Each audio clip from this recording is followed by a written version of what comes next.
હિંમતનગર સિવિલમાં ચાંદીપુરાથી બાળકોના મોતનો મામલો. હિંમતનગર સિવિલ હોસ્પિટલના આરએમઓનું નિવેદન. સિવિલ હોસ્પિટલમાં 9 દર્દીઓ સારવાર અર્થે દાખલ થયા હતા. 9 પૈકી 6 દર્દીઓની સારવાર દરમિયાન મોત નિપજ્યાની પણ જાણકારી આપવામાં આવી છે. 9 પૈકી 1 દર્દી પોઝિટિવ, જ્યારે 7 રિપોર્ટ નેગેટિવ આવ્યા છે. હાલ 2 દર્દીઓ સિવિલ હોસ્પિટલમાં સારવાર લઈ રહ્યા છે. નેગેટિવ રિપોર્ટ આવ્યા બાદ દર્દીઓનું મોત થઈ રહ્યું છે. ચાંદીપુરા સિવાય અન્ય કોઈ વાયરસ હોવાની પણ આશંકા. મેલેરિયા, ડેન્ગ્યુ સહિતના વાયરસના રિપોર્ટ જે છે તે પણ કરવામાં આવી રહ્યા છે. સિવિલ હોસ્પિટલ દ્વારા ગાંધીનગરની લેબને પણ જાણ કરાઈ. તમામ સેમ્પલ ગાંધીનગરની GDRC લેબ ખાતે મોકલવામાં આવ્યા છે. ગુજરાત બાયોટેકનોલોજી રિસર્ચ સેન્ટરને પણ જાણ કરવામાં આવી છે. દર્દીઓમાં ચાંદીપુરા વાયરસના જોવા મળી રહ્યા છે લક્ષણો.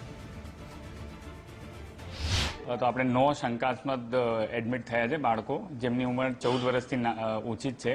હવે એમની અંદર અમારે 6 એક્સપાયરી થઈ છે અને પોઝિટિવ કેસ જોવા જઈએ તો એક ઉદયપુર રાજસ્થાનનું જ હતું. બાકીના બધા અત્યાર સુધી જે કેસીસ છે બધા નેગેટિવ છે.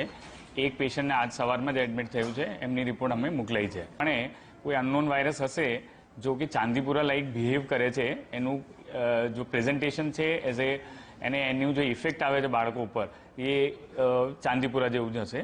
તો એમનું ટ્રીટમેન્ટ પોઈન્ટ ઓફ વ્યૂથી તો અમે બધી સારવાર આપીએ છીએ, જે વાયરલ એન્સેફેલાઇટિસનો પ્રોટોકોલ હોય એ પ્રમાણે. અમે કીધું હતું કે જો 9 to 10 વાયરસ જે આપણે કોમનલી આપણે ટેસ્ટ કરીએ છીએ એ હજી નેગેટિવ આવે છે, તો પોસિબલ છે કે કોઈ બીજા વાયરસ હોય તો એમની અંદર એક્સટેન્શન ટેસ્ટનું થોડા એક્સટેન્શન કરી શકાય.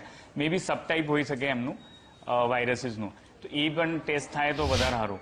26 તારીખે લઈને અત્યાર સુધીમાં ચાંદીપુરા સસ્પેક્ટેડ વાયરસની અંદર 9 દર્દીઓ આપણા હિંમતનગર સિવિલ હોસ્પિટલમાં દાખલ થયા છે.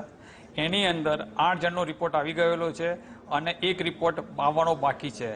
એમાં 1 પોઝિટિવ આવેલું, એનું મૃત્યુ થયું છે અને 1 સાજો થઈને ઘરે ગયો છે. આપણી હોસ્પિટલમાં 5 જણના મૃત્યુ થયેલા છે અને 1 ઘરે ગયો તો એનું મૃત્યુ થયું છે. અને અત્યારે હાલ સારવાર હેઠળ 2 દર્દી છે, એમાંથી 1નો રિપોર્ટ નેગેટિવ છે પણ એ વેન્ટિલેટર ઉપર છે. અને રાતના લગભગ 3 વાગે 1 મેઘરજથી રિફર થઈને બીજું દર્દી આવ્યું છે જે ક્રિટિકલ છે અને આવતાની સાથે જ એને વેન્ટિલેટર પર મૂકવું પડ્યું છે અત્યારે. અને એનો રિપોર્ટ લઈ અને અમે તપાસ માટે ગાંધીનગર મોકલી આપ્યો છે. એનો રિપોર્ટ આવશે એટલે ચોક્કસ ખબર પડશે. આપણા પાસે જ્યારે જનરલી દર્દી આવે છે ત્યારે ક્રિટિકલ કન્ડિશનમાં જ આવે છે, જેથી કરીને એમને સીધા વેન્ટિલેટર પર મૂકવાની પરિસ્થિતિ ઊભી થાય છે.